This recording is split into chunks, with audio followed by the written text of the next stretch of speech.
Hello friends, welcome to Somme Learning. How are you all? I hope that you all are fine. So दोस्तों, मैंने अपने पिछले video में कहा था कि मैं अगला वीडियो एक मैथमेटिकल और जियोमेट्रिकल टॉपिक पर बनाऊंगा। सो फ्रेंड्स, मैं बहुत सारे वीडियोस बनाऊंगा जैसे कि जियोमेट्री 1, जियोमेट्री 2, जियोमेट्री 3 और इन सब में अलग अलग टॉपिक्स रहेंगे। जैसे किसी में ट्रायंगल्स का टॉपिक, किसी में सर्कल्स का टॉपिक, किसी में कोई टॉपिक। तो चलिए फ्रेंड्स, हम इस वीडियो की शुरुआत करते हैं और जियोमेट्री के इस सफ़र की भी हम शुरुआत करते हैं। अगर आपने मेरे चैनल के पिछले कुछ जो मैंने बनाए थे मैथमेटिकल वीडियोस उनको नहीं देखा है और देखना चाहते हैं तो उनका लिंक डिस्क्रिप्शन में दिया हुआ है। तो चलिए हम वीडियो की तरफ बढ़ते हैं और उससे पहले मैं आपसे रिक्वेस्ट करना चाहता हूँ कि अगर अभी तक आपने हमारे चैनल को सब्सक्राइब नहीं किया, इस वीडियो को लाइक नहीं किया और इस वीडियो के कमेंट बॉक्स में कमेंट ही नहीं किया तो जल्दी से ये सब कर लीजिए, क्योंकि पिछले महीने मैंने 5 वीडियो अपलोड किए थे, यानी कि नवंबर को मैंने 5 वीडियो अपलोड किए थे और मेरे 8 सब्सक्राइबर्स भी बढ़े। इसीलिए मैं इस चेन को बना के रखना चाहता हूँ। तो चलिए फ्रेंड्स, हम अपने वीडियो का शुरुआत करते हैं। तो फ्रेंड्स, आज का हमारा टॉपिक होगा ट्रायंगल्स। हम ट्रायंगल्स के प्रॉपर्टीज़ देखेंगे, उनके बारे में जानेंगे और उनके बारे में जितनी भी इंफॉर्मेशंस होंगी हम इस वीडियो में देखेंगे। तो चलिए हम लोग क्लास को शुरू करते हैं। सबसे पहले हम ये जानते हैं कि ट्रायंगल क्या है। A closed figure which has 3 sides, 3 angles and 3 vertices is called triangle. एक क्लोज्ड फिगर जिसके 3 साइड होते हैं, 3 एंगल होते हैं और 3 वर्टिसेस होते हैं। वर्टिसेस मतलब अगर आप नहीं जानते हैं फ्रेंड्स तो आपको बता दूं कि वर्टिसेस का मतलब होता है कॉर्नर्स, और इसी क्लोज्ड फिगर को हम ट्रायंगल कहते हैं। फ्रेंड्स, अब हम प्रॉपर्टीज़ ऑफ ट्रायंगल्स देखते हैं कि ट्रायंगल्स की कौन कौन सी प्रॉपर्टीज़ होती हैं। फर्स्ट प्रॉपर्टी है the sum of length of any 2 sides of triangle is greater than the length of third side. यानी कि अगर एक ट्रायंगल है और उसके 3 साइड हैं तो उसके 2 साइड का जो सम होगा वो तीसरे साइड के लेंथ से ज़्यादा होता है। अब चलिए हम इस प्रॉपर्टी को एक एग्जाम्पल से समझते हैं। आप अपने स्क्रीन पर एक ट्रायंगल देख सकते हैं जिसके साइड्स हैं PQ, QR और RP। इसमें PQ और QR जो 2 साइड्स हैं इनका जो सम होगा वो साइड RP से ज़्यादा होगा। मान लीजिए कि PQ का लेंथ है 4 सेंटीमीटर और QR का लेंथ है 3 सेंटीमीटर और फिर PR का लेंथ है 6 सेंटीमीटर। अब PQ और QR ये जो 2 साइड हैं इनका लेंथ का सम है 3 centimetre plus 4 centimetre is equal to 7 centimetre और RP के लेंथ है 6 सेंटीमीटर। तो 7 centimetre is greater than 6 centimetre, hence it is proved. अब हम दूसरे प्रॉपर्टी की तरफ बढ़ते हैं। The sum of 3 angles of a triangle is equal to 180 degree. यानी कि एक ट्रायंगल के 3 एंगल का जो सम होता है वो 180 डिग्री के बराबर होता है। इसे एग्जाम्पल से समझते हैं। मान लीजिए आपके पास एक ट्रायंगल है PQR। तो मान लीजिए कि angle P is equal to 50 degree, angle Q is equal to 70 degree and angle R is equal to 60 degree. तो अगर हम इन तीनों एंगल्स का सम करेंगे तो हमें मिलेगा कि इन तीनों एंगल्स का सम 180 डिग्री है। 50 degree plus 70 degree plus 60 degree is equal to 180 degree. आप चाहें तो खुद से एक ट्रायंगल बनाकर इस प्रॉपर्टी को वेरीफाई कर सकते हैं। अब हम देखते हैं अपनी थर्ड प्रॉपर्टी है जो है in a triangle an exterior angle equals the sum of two interior opposite angles. कि एक ट्रायंगल में एक एक्सटीरियर एंगल इक्वल होता है टू इंटीरियर अपोजिट एंगल्स के सम से। इसे हम एक एग्जाम्पल से समझते हैं। मान लीजिए एक ट्रायंगल है पी क्यू आर और जो क्यू आर साइड है वो एंगल आर की तरफ और एक्सटेंड करके एक एक्सटीरियर एंगल बना रही है, एंगल एन। तो जो एंगल एन होगा वो एंगल पी और एंगल क्यू के सम के बराबर होगा, क्योंकि जब एंगल एन एक एक्सटीरियर एंगल होगा तब एंगल पी और एंगल क्यू वो दोनों इंटीरियर अपोजिट एंगल होंगे। इंटीरियर अपोजिट एंगल का मतलब होता है कि एक्सटीरियर एंगल के अपोजिट साइड में जो इंटीरियर में एंगल्स हों। तो हम सब जानते हैं कि पी और क्यू एंगल एन के अपोजिट में इंटीरियर में एक एंगल हैं, तो उनको हम एंगल एन का इंटीरियर अपोजिट एंगल्स कहेंगे। चलिए अब हम अपना फोर्थ प्रॉपर्टी देखते हैं जो कि है the sum of any two sides of a triangle is always greater than the third side.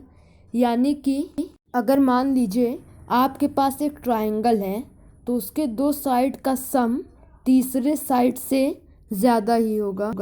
अब हम बढ़ते हैं अपने फिफ्थ प्रॉपर्टी की तरफ। फिफ्थ प्रॉपर्टी है the difference of any two sides of a triangle is smaller than the third side. यानी कि किसी ट्रायंगल में अगर 3 साइड हैं तो उस ट्रायंगल के किन्हीं 2 साइड्स का जो डिफरेंस होगा वो तीसरे साइड से कम होगा। मान लीजिए हमारे पास एक ट्रायंगल है R P S. R P हो गया हमारा 8 सेंटीमीटर, पी एस हो गया 6 सेंटीमीटर और एस आर हो गया 9 सेंटीमीटर। तो हम इस ट्रायंगल के 2 साइड्स ले लेते हैं आर पी और पी एस। तो R P minus P S is equal to 8 minus 6 is equal to 2 centimetre और 2 सेंटीमीटर 9 सेंटीमीटर से छोटा होता है। Hence this property is prove. चलिए दोस्तों अब हम बढ़ते हैं अपने लास्ट प्रॉपर्टी की तरफ। ये सिक्स्थ प्रॉपर्टी है और जो हमने प्रॉपर्टीज़ ऑफ ट्रायंगल जो सेगमेंट शुरू किया था उसका ये लास्ट प्रॉपर्टी है। इसके बाद हम टाइप्स ऑफ ट्रायंगल देखेंगे। तो दोस्तों ये लास्ट प्रॉपर्टी कहता है कि if two sides of a triangle are equal then their opposite sides are also equal. यानी कि मान लीजिए एक ट्रायंगल है तो अगर उसके 2 साइड्स इक्वल हैं तब उसके अपोजिट साइड्स भी इक्वल ही होंगे। तो चलिए दोस्तों हम लोगों ने ट्रायंगल्स के सारे प्रॉपर्टीज़ देख लिए हैं, इसलिए अब हम बढ़ते हैं अपने दूसरे सेगमेंट की ओर जो कि है टाइप्स ऑफ ट्रायंगल्स। सबसे पहले हम ट्रायंगल्स को क्लासिफाई करेंगे उनके साइड्स के अकॉर्डिंग। तो ट्रायंगल्स को साइड्स के अकॉर्डिंग क्लासिफाई करने पर हमें पता चलता है कि 3 टाइप्स ऑफ ट्रायंगल्स होते हैं जो कि हैं स्केलेन ट्रायंगल, आइसोसेल्स ट्रायंगल और इक्विलैटरल ट्रायंगल। अब हम इन तीनों टाइप्स ऑफ ट्रायंगल के डिफिनीशन देखते हैं। सबसे पहला स्केलेन ट्रायंगल। इसका है all sides are different in length. यानी कि अगर एक स्केलेन ट्रायंगल है तो उसके तीनों साइड्स अपने लेंथ में अलग अलग होंगे। अब हम बढ़ते हैं आइसोसेल्स ट्रायंगल की तरफ। Any two sides are equal in length, यानी कि अगर एक ट्रायंगल के 3 साइड्स हैं तो उनमें से 2 साइड इक्वल होंगे लेंथ में और तीसरा साइड अनइक्वल होगा। अब हम अपने थर्ड टाइप्स ऑफ ट्रायंगल की तरफ बढ़ते हैं, इक्विलैटरल ट्रायंगल।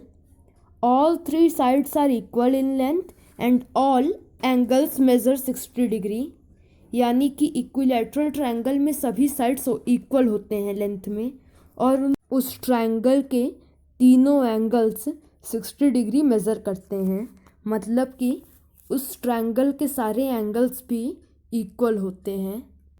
अब हम फ्रेंड्स ट्रायंगल्स को क्लासिफाई करेंगे उनके एंगल्स के अकॉर्डिंग। एंगल्स के अकॉर्डिंग भी 3 टाइप्स ऑफ ट्रायंगल होते हैं, acute angle triangle, right angle triangle और obtuse angle triangle. Acute angle triangle क्या होता है फ्रेंड्स कि अगर एक ट्रायंगल के तीनों एंगल्स 90 डिग्री से कम होते हैं तब उस ट्रायंगल को एक्यूट एंगल ट्रायंगल कहते हैं।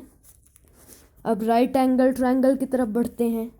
अगर एक ट्रायंगल के 3 एंगल्स में से कोई एक एंगल 90 डिग्री मेज़र करता है तो उस ट्रायंगल को हम राइट एंगल ट्रायंगल कहते हैं। अब हम बढ़ते हैं अपने लास्ट टाइप ऑफ ट्रायंगल की तरफ, ऑब्ट्यूस एंगल ट्रायंगल। इसमें क्या है कि अगर एक ट्रायंगल है और उसके 3 एंगल्स हैं तो उन 3 एंगल्स में से अगर कोई एक एंगल 90 डिग्री से ज़्यादा होगा तो उस ट्रायंगल को हम ऑब्ट्यूस एंगल ट्रायंगल कहेंगे। मैं आशा करता हूँ कि आप सबको ये सब समझ आ रहा होगा। अगर आपको ये सब नहीं समझ आ रहा तो आप कमेंट बॉक्स में कमेंट कर दीजिए, मैं जल्दी फिर से इस पर वीडियो बनाऊंगा। अब दोस्तों हम बढ़ते हैं अब ट्रायंगल से जुड़े एक थ्योरम में, पाइथागोरस थ्योरम।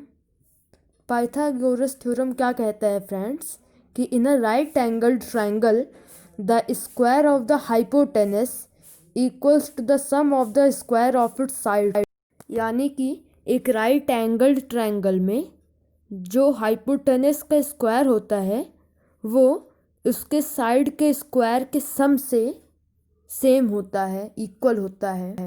शायद आप समझ ना पाए हों तो आप अपने स्क्रीन पर PQR एक राइट एंगल्ड ट्रायंगल देख सकते हैं। तो सबसे पहले हाइपोटेनस की बात करते हैं। तो इस राइट एंगल्ड ट्रायंगल में PR हाइपोटेनस होता है, PR is equal to hypotenuse, और PQ और QR इनको आप लेग्स कह सकते हैं या फिर साइड्स कह सकते हैं। तो पाइथागोरस थ्योरम ये कहता है कि PR का square is equal to PQ plus QR का स्क्वायर, यानी कि PR square is equal to PQ square plus QR square. आप सबको इस प्रॉपर्टी को याद कर लेना चाहिए। अब हम बढ़ते हैं दूसरे टॉपिक की तरफ। अब हम देखते हैं कुछ इम्पॉर्टेंट टर्म्स जो कि ट्रायंगल से रिलेट होती हैं। हमारा सबसे पहला टर्म है median. Median is a line that joins a mid point of a side of a triangle with the vertex opposite to that side. All the 3 medians of a triangle meet at a point called the centroid of the triangle. यानी कि median एक ऐसी line होती है जो किसी भी triangle के किसी साइड के मिड पॉइंट को उस साइड के अपोजिट वर्टेक्स से जॉइन करवाती है। और एक ट्रायंगल के 3 मीडियन होते हैं और वो तीनों मीडियन एक पॉइंट पर मिलते हैं जिसको ट्रायंगल का सेंट्रॉइड कहते हैं। जैसे कि अभी आप अपने स्क्रीन पर एक ट्रायंगल देख सकते हैं, ट्रायंगल ABC। ट्रायंगल ABC में क्या है फ्रेंड्स कि BC साइड जो है उसका एक मिड पॉइंट है D। तो D और A के बीच एक लाइन है जो A और D को जॉइन करा रही है और यही मीडियन है। ये तो एक मीडियन की बात रही। आप देख सकते हैं कि और भी 2 मीडियन इस ट्रायंगल में हैं। एक मीडियन तो A और B के मिड पॉइंट से लेकर C वर्टेक्स तक जा रहा है और तीसरा मीडियन ए और सी के मिड पॉइंट से लेकर बी वर्टेक्स तक जा रहा है। आई होप कि आपको ये सब समझ में आ रहा होगा। मैं एक बार फिर से कहता हूँ कि अगर अभी तक आपको ये सब समझ में ना आया हो तो आप कमेंट कर दीजिएगा उस टॉपिक को जो आपको समझ में ना आया हो। मैं उस टॉपिक को एक अलग से वीडियो में फिर से अपलोड करूँगा और आप सबको वीडियो दूँगा। और प्लीज़ मेरे चैनल को आप सब्सक्राइब करिएगा, इस वीडियो को लाइक करिएगा और इस वीडियो के कमेंट बॉक्स में अपनी क्वेरी शेयर करिएगा। दोस्तों, अब हम चलते हैं एल्टीट्यूड की तरफ। It is the perpendicular drawn to a side of a triangle from the vertex opposite to that side. All the three altitudes of a triangle meet a point called the orthocentre of the triangle. यानी कि friends, altitude एक perpendicular होता है जिसको एक triangle के एक vertex से उसके अपोजिट वाले साइड में जॉइन कराया जाता है। एक ट्राइंगल के 3 एल्टीट्यूड होते हैं और वो तीनों एल्टीट्यूड एक पॉइंट पर मिलते हैं जिसको हम ऑर्थोसेंटर कहते हैं ट्राइंगल का। लेकिन दोस्तों, ये ज़रूरी नहीं है कि एक एल्टीट्यूड ट्राइंगल के इंटीरियर में ही हो। जैसे कि अभी आप अपनी स्क्रीन पर एक ट्राइंगल देख सकते हैं, ट्राइंगल ABC। इसमें तीनों एल्टीट्यूड ट्राइंगल के इंटीरियर में हैं। लेकिन अभी आप अपने स्क्रीन पर एक ऑब्ट्यूस एंगल्ड ट्राइंगल देख सकते हैं। तो इस ट्राइंगल का जो एल्टीट्यूड है वो इस ट्राइंगल के एक्सटीरियर में जा रहा है। दोस्तों, अगर अब भी आपको मीडियन और एल्टीट्यूड के बीच कुछ सिमिलरिटी लग रही है तो हाँ, थोड़ी बहुत सिमिलरिटी है। लेकिन आप एक बात नोट कर लीजिए कि जो मीडियन होता है वो एक ट्राइंगल को 2 इक्वल पार्ट में डिवाइड करता है, लेकिन एल्टीट्यूड एक परपेंडिकुलर होता है, एक परपेंडिकुलर लाइन होता है ट्राइंगल का। ये ज़रूरी नहीं कि एल्टीट्यूड ट्राइंगल को 2 इक्वल पार्ट्स में डिवाइड करें। तो चलिए अब हम बढ़ते हैं अपने तीसरे टर्म की ओर। हमारा तीसरा टर्म है incentre. It is the bisector of an angle contained in the vertex of a triangle. All the 3 angle bisectors of a triangle meet at a point called the incenter of the triangle. मतलब जैसा कि हम सब जानते हैं कि एक triangle के 3 वर्टेक्स होते हैं और 3 एंगल्स होते हैं। ट्राइंगल के हर वर्टेक्स से एक बाइसेक्टर निकलता है।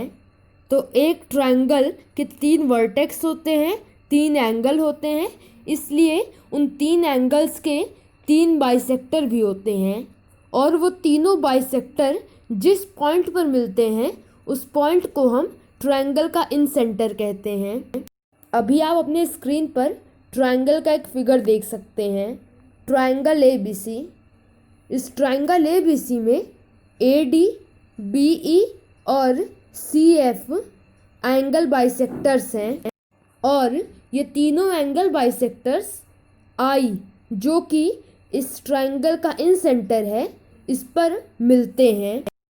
अब चलिए हम बढ़ते हैं अपने लास्ट टर्म की ओर और ये लास्ट टॉपिक भी था फ्रेंड्स। इसके बाद हमारा ये ट्राइंगल वाला वीडियो ख़त्म हो जाएगा और उसके बाद मैं और भी वीडियो अपलोड करूँगा ज्योमेट्री पर। तो हमारा लास्ट टर्म है सर्कमसेंटर। फ्रेंड्स, कुछ लाइन होती हैं जो ट्राइंगल के मिड पॉइंट से पास करती हैं और उस ट्राइंगल के परपेंडिकुलर होती हैं। आप अपने स्क्रीन पर भी एक ट्राइंगल देख सकते हैं और उसके 3 परपेंडिकुलर बाइसेक्टर देख सकते हैं। तो ये तीनों परपेंडिकुलर बाइसेक्टर ट्राइंगल के एक पॉइंट पर मिलते हैं जिसको हम ट्राइंगल का सर्कमसेंटर कह सकते हैं। अगर इंग्लिश में इसका डिफिनेशन लिखना हो तो मैं कह सकता हूँ कि it is the line passing through the mid point of the side of a triangle and perpendicular to it. All the 3 perpendicular bisectors of a triangle meet at a point called the circumcenter of the triangle. I hope मैंने इस video में जितने भी topics आपको समझाए वो सब आपको अच्छे से समझ में आ गए होंगे। इस वीडियो को देखने के लिए थैंक यू। एक बार फिर से कहता हूँ, please like this video, subscribe my channel and comment your query in the comment box of this video. अगला वीडियो क्लास 6 के लिए होगा, उस वीडियो के लिए तैयार रहिएगा। और ज्योमेट्री का दूसरा पार्ट भी इसी महीने आ जाएगा। Thank you friends, bye bye.